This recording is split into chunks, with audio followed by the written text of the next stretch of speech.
About 40 years ago, the state of Israel embarked on a project that was called Project Salomon, where about 17,000 Ethiopian Jews were airlifted from Ethiopia to Eretz Yisrael. Ethiopia was in the midst of a very bloody civil war, and the Yidden were caught in between the gunfire between the two battling armies. Eretz Yisrael, the state of Israel, sent one of their top statesmen to negotiate with the prime minister of Ethiopia, who was then a communist, to ask him to allow the state of Israel to bring these Jews to Eretz Yisrael.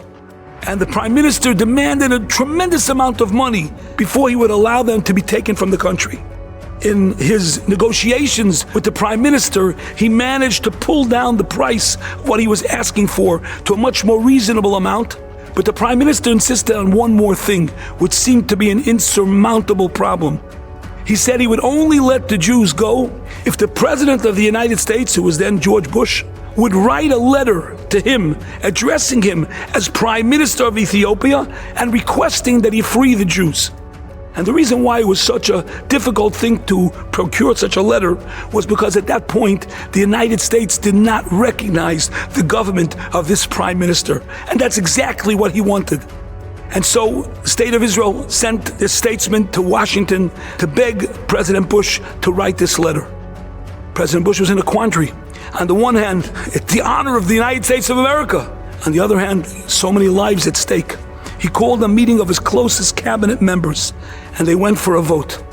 And they were down to the last vote. The vote was even. And one man stood up and he said he was the deciding vote. He said, I have to tell you a story that took place in the late 40s, where a fire broke out in an apartment building, and 3 African-American children were caught in an apartment on the 4th floor, and seemingly there was no way to save them.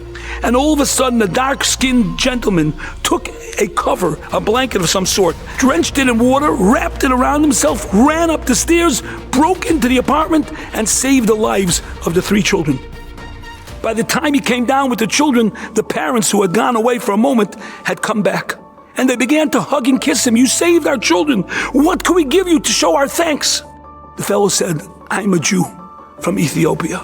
What I just did was a mitzvah, and Jews don't sell mitzvahs. Said Secretary Colin Powell, I was one of those 3 children.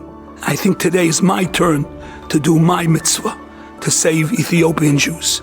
And he voted that the president should write the letter, which he did, and the rest is history. When a Yid does a mitzvah, he doesn't know the repercussions. 17,000 Jews were saved from one Yid's mitzvah.